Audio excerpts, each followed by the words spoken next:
In the previous video, we discussed definition of an ERD. I explained to you that an ERD is Entity Relationship Diagram. Actually, it stands for Entity Relationship Diagram, but it is a graphical representation of information and how they relate to each other. In this video, I'd like to explain to you the symbols that are used in an ERD. In an ERD, we use a rectangular box that represents an entity. And don't forget that entity here is still representing information. In this box, we have attributes, and I'll call the first one attribute K, and I'll come to it later on. Then we have attribute 1 all the way to attribute N. The attribute in each entity represents a piece of data. Attribute K is actually the primary key. This is the primary key. A primary key is an identifier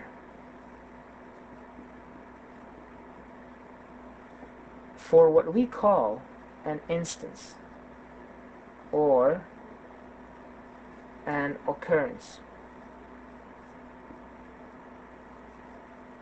Now, we'll get to those later on, but for now, every entity has a key attribute, and it has many other attributes.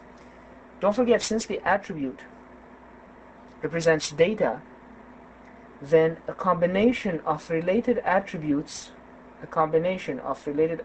or grouping related attributes together give us information. In other words, in ERD terminology, it's an entity.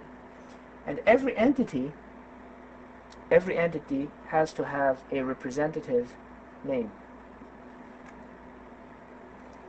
Now, if we continue with the ERD, we discussed the entity, of course. Now, since there's the relationship part of it, then a relationship is identified by a diamond which relates two entities, or more specifically, it relates one or more entities with each other. So a relationship associates one or more entities with each other. So for example, here we have a customer places an order. So a customer is one entity.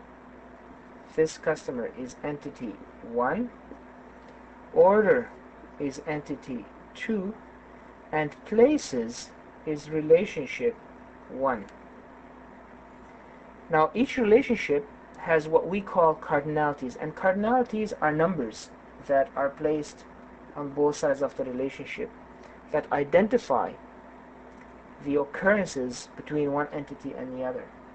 So in this case, a customer can place one order, but also a customer can place many orders. So one customer can place many orders, but an order is unique. Every order is unique. No two orders are exactly the same because it's time and date stamped. So one order belongs to one customer, and the relationship is one to many. Let us not forget that in a relationship where you have the entities related to each other, we also have the attributes key. So for example, here this is the customer ID. Here we have the order ID, and these could be primary keys for each entity, and they're underlined. Customer can have, for example, customer name, customer address, and so on. Order could have order date,